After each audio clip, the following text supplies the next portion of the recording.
What's going on, everyone, and welcome back to the channel. It's been a little over a week since I've posted. There's been a long break for Barcelona and La Liga and the Champions League, and I was going through some stuff myself, and it was nice to take a step back for a minute, take a break, reset, and it's nice coming back, and now Barcelona's back, football is back, so it was a nice little break. I'm excited to be back as well, so thank you guys for watching the video and tuning in. As always, comment your thoughts and your opinions down below.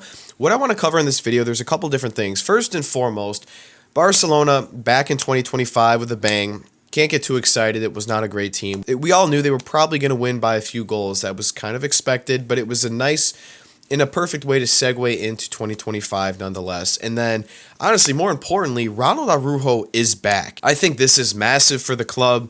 This is great for Barcelona's confidence. This is great for the back line, and I think this could be a really big turning point for Barcelona because he brings a lot of experience. He's strong, fast. He's great in the air, which we saw in the first half alone. He almost scored on a corner kick. I think he assisted Eric Garcia in his goal. So I'm expecting, especially if Christensen somehow can be back, we'd have Christensen, Araujo, Lewandowski all in the air. That's a big threat on corner kicks and free kicks and crossing the ball in. I think that's going to be really great. I'm excited to see what they all bring. So I want to talk about how Barcelona is going to look better because of Araujo. I also want to touch on all this news and all of this crazy stuff circulating about registering Dani Olmo and Pau Victor, and then what we can expect moving forward, and then briefly go over the match that we just saw for the round of 32 in the Copa del Rey. So let's jump in and discuss. So first and foremost, in the match, right, I can't be overly enthusiastic or overly excited. I've said this before several different times when when Barcelona plays these types of opponents. You kind of know what to expect,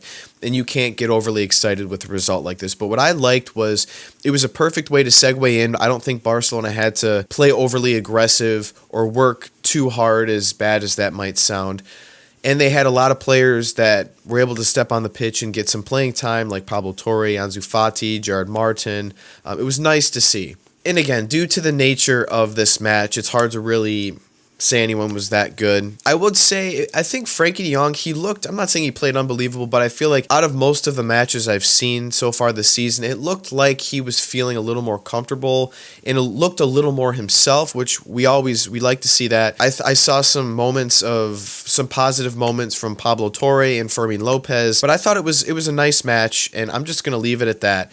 Now, what does Ronald Araujo, does this make a big difference? I think this is huge because bringing him back is going to change so much in the defense, and I'm also curious to see who's going to be the starting four in the back line, because today Kubarsi was on the bench, so moving forward, are we going to see Balde and Koundé as the outside backs and Martinez and Araujo as the center backs? Personally, I think that actually might be the case, and we'll see moving forward. We'll also see if Araujo is even going to start moving forward. I was surprised they didn't take him off earlier in this match, but I'm wondering if he's 100% fully fit and fine, because if he's 100% fine, I think this is great, but it's one of those things where I think you still want to monitor his progress and slowly play him. You don't want to just say, hey, you're playing 90 minutes every single match, we have to rely on you, it's your responsibility. I think that's a lot to ask, especially with a couple big matches coming up. You got Athletic Club next. On Wednesday, you got Benfica in the Champions League. And then end of January, you have Atalanta in a huge Champions League match. So I think this is something you want him to play, obviously, but you need to kind of make sure you strategically do this in the right way, because you don't want to risk another injury, because I think Araujo back is huge and could be one of the pinnacle turning points in a positive way for Barcelona. So I just want them to monitor this closely. But I think from an aerial threat, I think Barcelona is going to be better on crosses and set pieces, corner kicks. Like we saw today, Araujo almost scored on a set piece. He assisted Eric Garcia, and I think with him, and if Christensen comes back, Lewandowski, that's going to be huge for Barcelona in set pieces and also defending set pieces. So I'm excited for that. Let me know what you guys think down below. Do you think Araujo coming back is going to help Barcelona that much more? And who do you think will be the starting four once everyone is back and fit and healthy this new year? Now, with this registration issue with Dani Olmo, I've been reading so many different articles, and it's really crazy. This one I'm looking at right now, Spanish football authorities, they've rejected yet another attempt to register Dani Olmo and Pau Victor. This is just crazy. It almost seems like Real Madrid is working behind the scenes and trying to block this, because Dani Olmo is, I mean, obviously, I'm kind of joking, but I'm also not, because it's just, There always seems like there's a little bit of black voodoo magic circulating Real Madrid. For example, yesterday, get 2 penalty kicks.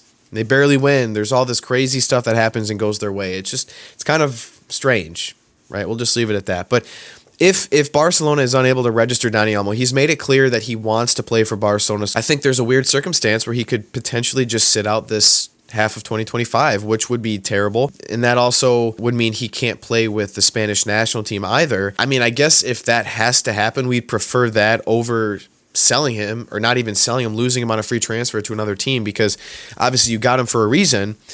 And I will say, I think if you lose Dani Olmo, it's a huge loss, and I don't see them winning a major trophy like a Champions League or La Liga.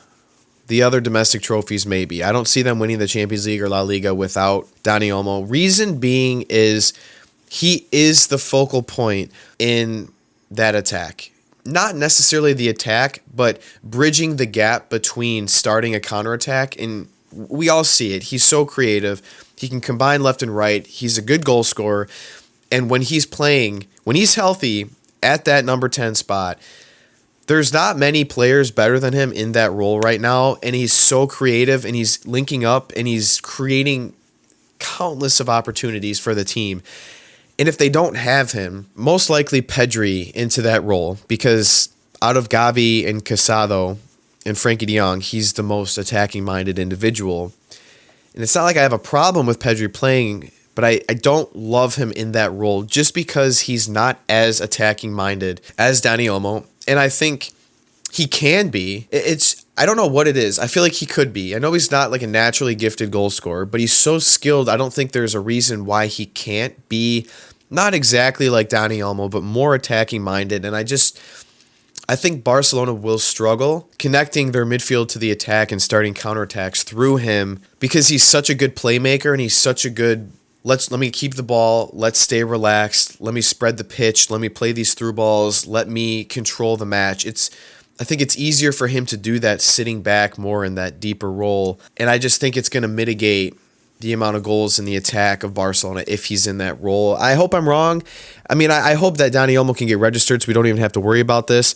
I mean, you also have the ability to put Rafinha as the number 10, but then you do lose him out on the left. Yeah, you can potentially try him there, but then you're going to have someone else on the left that you really that doesn't have the same experience and is going to do as much damage as Rafinha. So I think it's a really tricky situation that Barcelona is in, and I hope they figure it out. It's supposed to be really soon. Barcelona wants to sell like these box seats to try and make more room. I heard they already returned to the 1-to-1 rule, but now we're hearing this. So it's just like a never-ending track of bad news and off and ons for these two players. And I think it's going to be bad news if Barcelona can't register Dani Olmo, and I don't think they'll win La Liga or the Champions League if he's not registered. I just think he's that important to this team in the attack, and I hope I'm wrong, but that's just what I'm seeing. So hopefully they can register him. Nonetheless, everyone, it was great watching Barcelona. I feel like it's been almost a month since we've seen them play. Hope everyone's well rested and is ready to go. They can't afford to drop many points in La Liga, unfortunately. Luckily, they've been playing extremely well in the Champions League. Hopefully, they can keep building off of that. It's great to be back and making videos. I appreciate you guys sticking around and watching, and I hope to see you guys back here next time. Peace.